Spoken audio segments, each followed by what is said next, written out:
There is a silent psychological game happening every time you send a message, and most people don't even realize they're losing it. Because the person who replies last often holds the most power. But here's where it gets interesting. Not everyone who replies late is playing games. Some are protecting their time, their energy, and their mental space in a way most people never learn. So how do you tell the difference between confidence and manipulation? This video will break down exactly what's really going on behind slow replies. Picture this. You send a message to someone. You watch the little check marks turn blue. You see the typing bubble appear, then disappear, then nothing.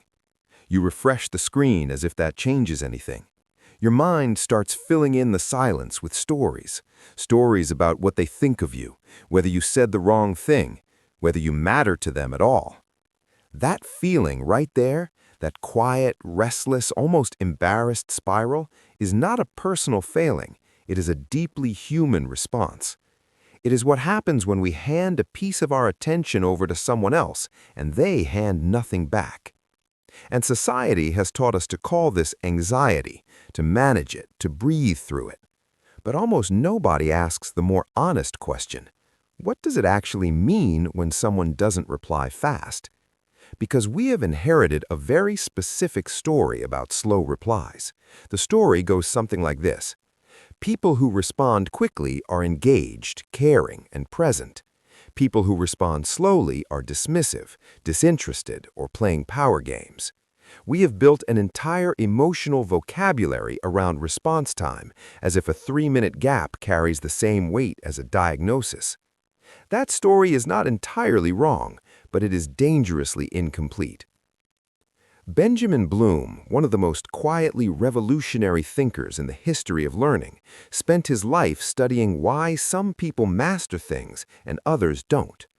What he kept finding wasn't about raw ability, it was about conditions, the conditions under which a mind can actually absorb something, turn it over, and make it its own.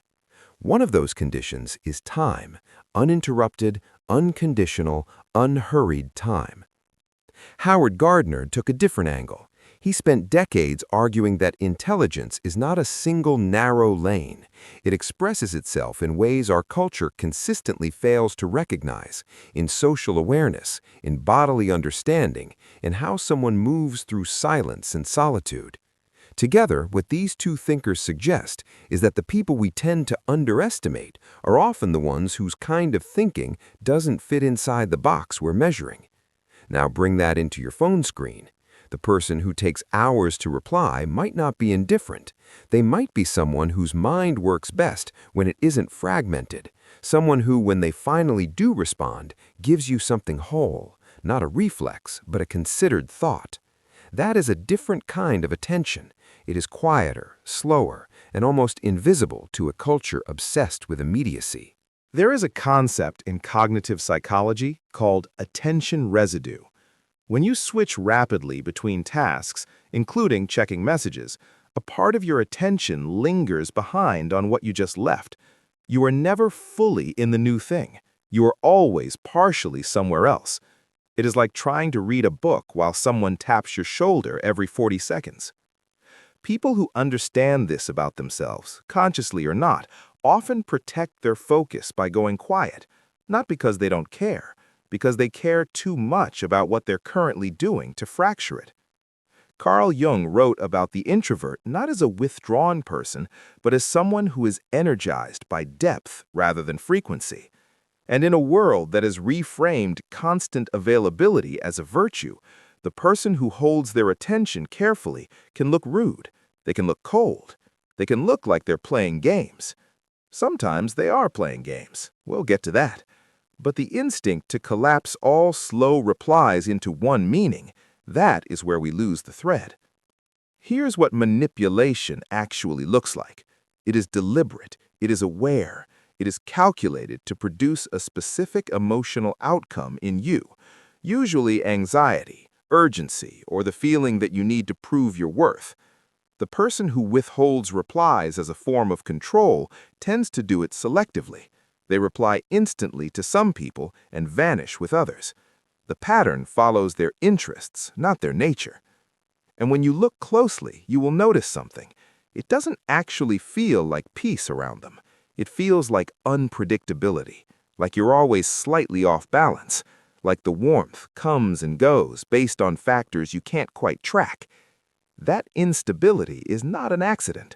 It is, as Marcus Aurelius might have quietly observed, a person who has not yet learned to govern themselves and so governs others through disorder instead. The genuinely unbothered person, the one protecting their energy rather than weaponizing yours, has a very different texture. They are consistent.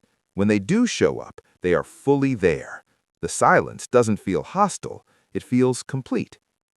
And yet, if you are someone who replies slowly, not out of strategy, but out of temperament or genuine overwhelm, you may have spent years wondering why this feels so alienating, why people seem quietly hurt by something you weren't doing on purpose.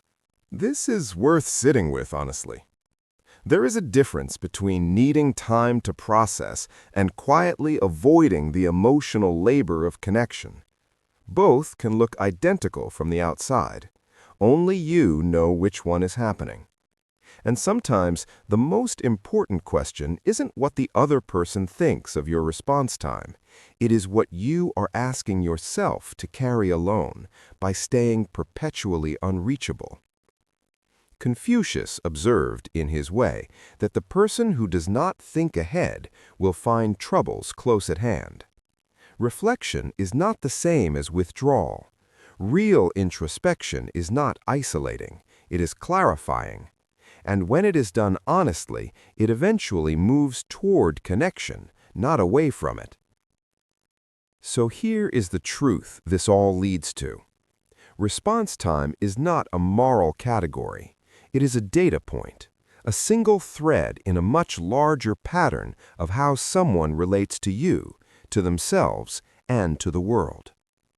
The real question, the one worth asking quietly, without drama, is whether the silence between you and someone you care about is full of meaning or empty of it. Full silence is the kind that exists between two people who understand each other well enough not to need constant noise. Empty silence is the kind that leaves you guessing who you are to them. You deserve to know the difference, and more than that, you deserve to be honest about which kind of silence you offer to others. If something in this video landed differently than you expected, there's more worth exploring just below the surface. The next video looks at why certain people seem effortlessly confident in social situations and what's actually driving that beneath the calm. It's not what most people assume. Stay with the questions. They'll take you somewhere real.